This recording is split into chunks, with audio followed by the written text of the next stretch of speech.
నమస్కారం city news కి స్వాగతం నేను మీ రామచంద్ర అక్రమ లేఅవుట్లతో పాటు వాటిలో అక్రమంగా నిర్మించిన భవనాలను రెగ్యులరైజ్ చేసుకునేందుకు ప్రభుత్వం 3 నెలల గడువు పెంచిందని ఈ అవకాశాన్ని సద్వినియోగం చేసుకోవాలని Kurnool urban development authority chairman Somisetti Venkateswarlu సూచించారు. తాము ఇచ్చిన గడువులోగా రెగ్యులరైజ్ చేసుకోకపోతే నిబంధనల ప్రకారం చర్యలు తీసుకుంటామని ఆయన హెచ్చరించారు.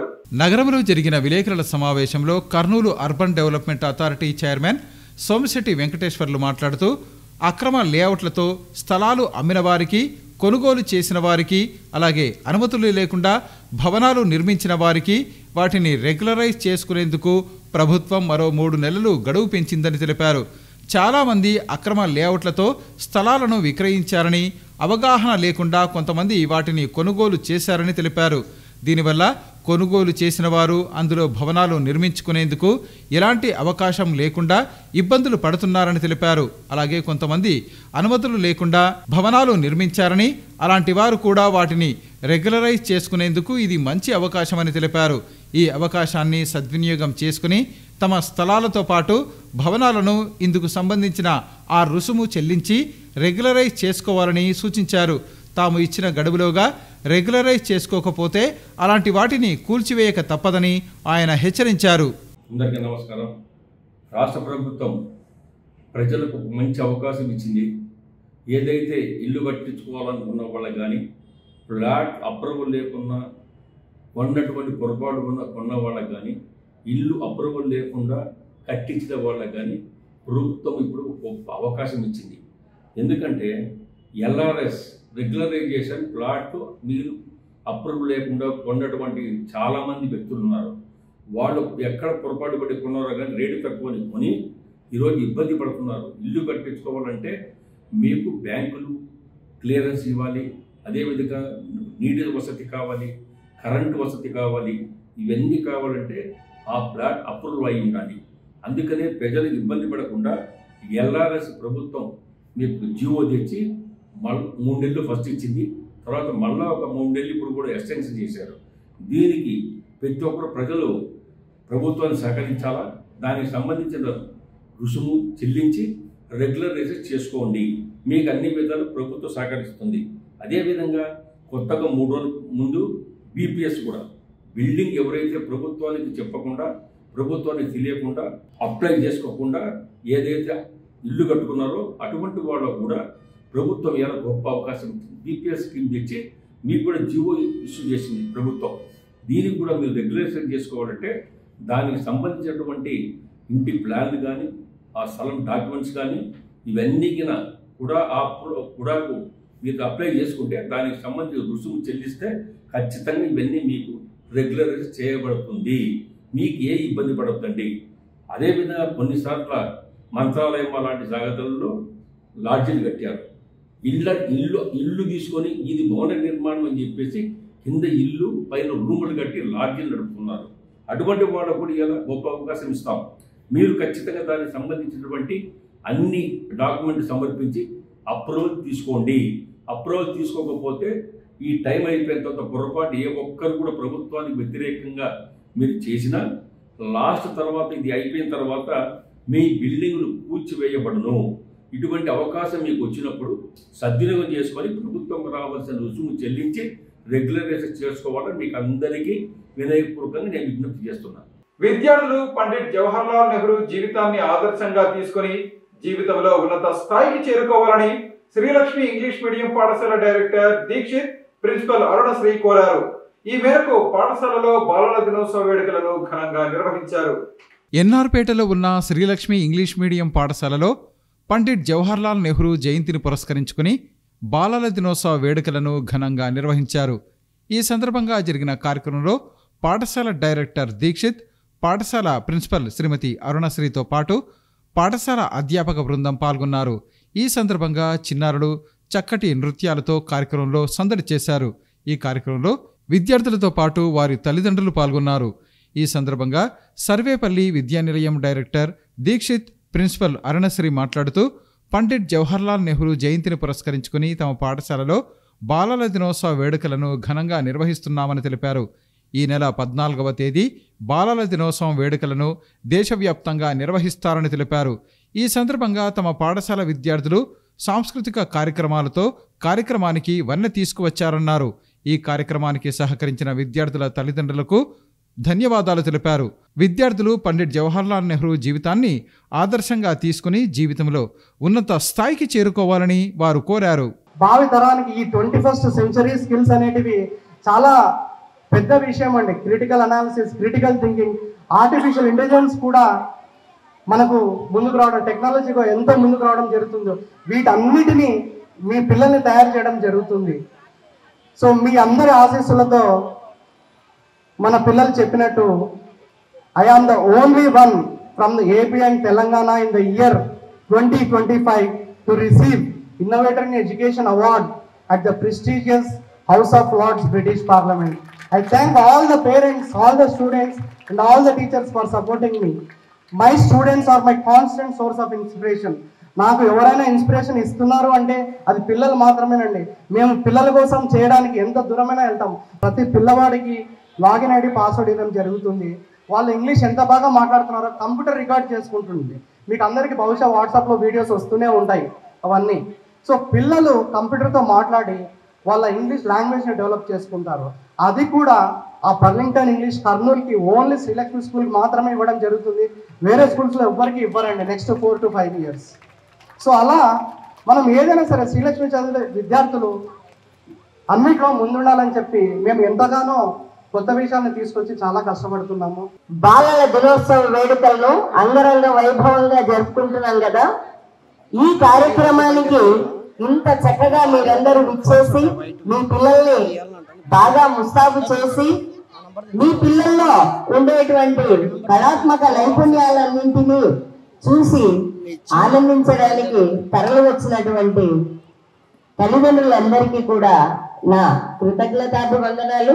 ప్రధాని, స్వతంత్ర భారత ప్రధాని నెహ్రూ గారి జన్మదినాన్ని పురస్కరించుకొని ఈ వేడుకల్ని జరుపుకోవడం ఎంతైనా ముదావహం, అవునా కాదా?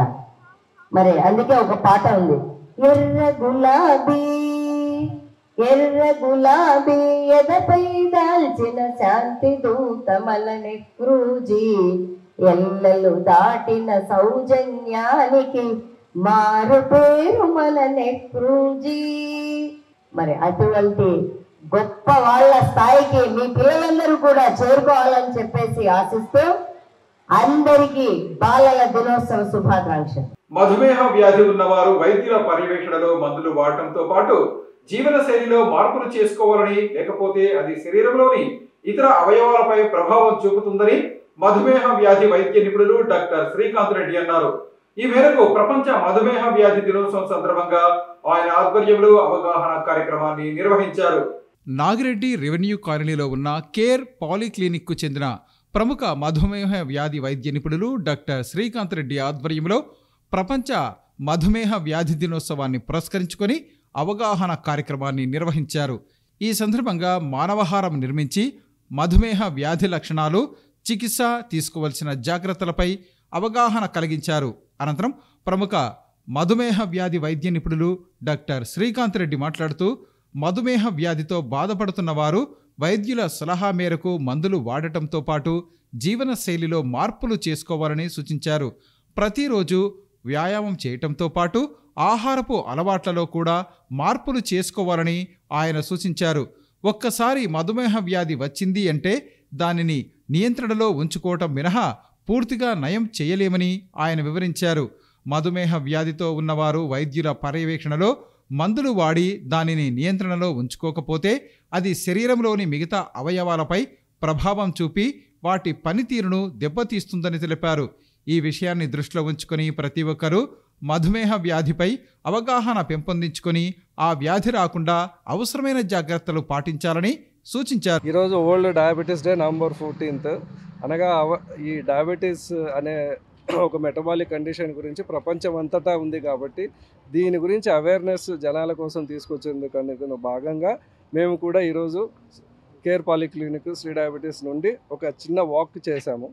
దీంట్లో ఏదంటే ముఖ్యంగా ఈ ఇయర్ థీమ్ ఏదంటే డయాబెటీస్ అండ్ వెల్బీయింగ్, అంటే physical, mental and emotional and more focus on the diabetes well-being at the work place. అంటే ఒక పని చేసే స్థలాలలో ఎక్కడైనా కావచ్చు, స్కూల్లో అయినా కానీ, ఆఫీసులలో కానీ, బ్యాంకులలో కానీ, ఆర్టీసీ వాళ్ళు కానీ, పైలట్స్ కానీ, షిప్ వాళ్ళు కానీ, ఎవరైనా కానీ వర్క్ ప్లేస్లో వాళ్ళు డయాబెటీస్తో ఉన్నా కానీ ఎలా మేనేజ్ చేసుకోవాలి, వాళ్ళు స్టిగ్మా అంటే భయపడకుండా వాళ్ళ ఎంప్లాయర్స్కి చెప్పాలి. చెప్తే ఏం చేస్తారంటే వాళ్ళకు స్పెషల్ కన్సిడరేషన్స్ ఇవ్వాలి.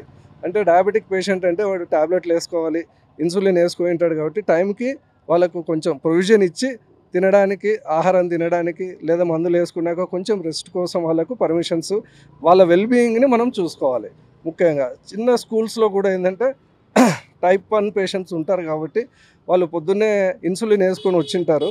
వాళ్ళకి అందుకనే ఒక ఐడెంటిటీ ట్యాగ్ ఇచ్చేసి వాళ్ళు టైప్ 1 అని రాసిస్తే వాళ్ళకు వాళ్ళ టీచర్స్ కానీ, పక్కన సహా స్టూడెంట్స్ కానీ వాళ్ళు చూసుకొని ఈ పిల్లోడు బై ఛాన్స్ ఏదన్నా ప్రాబ్లంలో ఉంటే, అంటే షుగర్ లో అయితేనో అటువంటి పరిస్థితులలో అతనికి కూడా ఒక స్పెషల్ ప్రొవిజన్ ఇచ్చి అందరికీ తెలుసుకుంటే వాళ్ళు ఆ పిల్లోని హైపోగ్లైసిమియా నుండి తప్పించడానికి వర్క్ ప్లేస్లో ప్రతి ఒక్కరు ఇన్వాల్వ్ అయ్యి మనం ఈ డయాబెటీస్ గురించి అవేర్నెస్ తీసుకొస్తూ 10 మంది డయాబెటిక్ పేషెంట్స్కి మనము దోహదపడాలి. దాంట్లో ముఖ్యంగా ఏంటంటే డయాబెటీస్తో ఉన్నంత మాత్రాన భయపడకుండా మనం ఏంటంటే వాళ్ళకు కాంప్లికేషన్స్ రాకుండా చూసుకోవాలి అన్న అవేర్నెస్ కోసము మనము ఈరోజు వరల్డ్ డయాబెటీస్ డేని జరుపుకుంటున్నాం. మనిషి శరీరంలో వచ్చే వివిధ రకాల క్యాన్సర్లకు సంబంధించి ఆధునిక రేడియేషన్ వైద్యాన్ని అందించేందుకు తమ హాస్పిటల్లో ఎంఆర్ లినాక్ యంత్రం అందుబాటులో ఉందని హైదరాబాద్ యశోద హాస్పిటల్ కు చెందిన senior radiation oncologist doctor Sunitha అన్నారు. ఈ మేరకు నగరంలో జరిగిన విలేకరుల సమావేశంలో ఆమె మాట్లాడారు.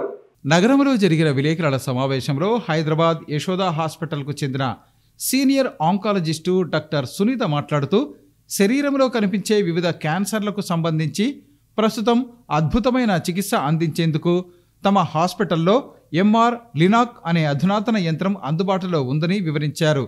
మన దేశంలో తొలిసారిగా 2 సంవత్సరాల క్రితం నుండి హైదరాబాద్ హైటెక్ సిటీలోని యశోద హాస్పిటల్లో మాత్రమే ఈ యంత్రం అందుబాటులో ఉందని వివరించారు. సాధారణంగా శరీరంలో వచ్చే వివిధ రకాల క్యాన్సర్లకు సంబంధించి రేడియేషన్ ద్వారా చికిత్స అందించడం జరుగుతుందని తెలిపారు. ఈ రేడియేషన్ చికిత్స వల్ల గతంలో వ్యాధి తీవ్రత తగ్గినప్పటికీ శరీరంలో దుష్ప్రభావాలు ఎక్కువగా కనపడేవని వివరించారు. ప్రస్తుతం తమ వైద్యశాలలో అందుబాటులో ఉన్న ఎంఆర్ లినాక్ యంత్రం వల్ల క్యాన్సర్ పేషెంట్లకు సంబంధించి ఒకేసారి ఎంఆర్ స్కాన్తో పాటు లీనియర్ యాక్సిలేటర్లు పనిచేస్తాయని వివరించారు. దీనివల్ల ఏ రోజుకు ఆ రోజు ట్యూమర్ ఆకారం, సైజు, అది ఉన్న స్థానం వంటి వివరాలు స్పష్టంగా తెలుస్తాయని, ఫలితంగా ట్యూమర్ ఉన్న ప్రాంతానికే రేడియేషన్ ఇవ్వటం సాధ్యపడుతుందని తెలిపారు. ఈ చికిత్సా విధానం వల్ల శరీరంలోని ఇతర అవయవాలకు ఎలాంటి సైడ్ ఎఫెక్ట్స్ ఉండవని తెలిపారు. ఇది క్యాన్సర్ వ్యాధితో బాధపడుతున్న వారిలో చక్కటి ఫలితాలను అందిస్తుందని వెల్లడించారు. ఈ అవకాశాన్ని క్యాన్సర్తో బాధపడుతున్న వారు సద్వినియోగం చేసుకోవాలని సూచించారు. ఇది first machine almost 2.5-3 years back start అయింది. అంతవరకు పేషెంట్స్కి ఇలాంటి ట్రీట్మెంట్ కావాలి అని అంటే వాళ్ళు అదర్ కంట్రీస్ అంటే యూఎస్ కానీ, యూకే కానీ ఇలాంటి వేరే కంట్రీస్కి వెళ్ళి ట్రీట్మెంట్ చేయించుకోవాల్సిన పరిస్థితి వచ్చేది. కానీ అలాంటి మెషిన్ ఇప్పుడు మన తెలుగు రాష్ట్రాల్లో అయిన హైదరాబాద్లో మనకు ఉండడం అనేది నిజంగా మన అదృష్టం. ఈ మెషిన్ కోసమే మేము వేరే హాస్పిటల్లో ఉన్న వాళ్ళని కూడా చాలామందిని పెద్ద పెద్ద డాక్టర్స్ అందరూ కూడా ఇక్కడికి షిఫ్ట్ అవ్వడం జరిగింది. ఈ మెషిన్ గురించి అందరికీ ఇన్ఫర్మేషన్, డీటెయిల్స్ ఇవ్వాలనే ఉద్దేశంతో నేను రెగ్యులర్గా ఇలా ప్రెస్ మీట్స్ అవి చేస్తూ ఉంటాను. ఆ రకంగా మీ అందరినీ కలవడం నాకు చాలా సంతోషంగా ఉంది. సో ఈ మెషిన్ అడ్వాంటేజ్ ఏంటి, ఇది నార్మల్ మెషిన్స్ కంటే ఎట్లా డిఫరెంట్ అనేది తెలుసుకుందాం.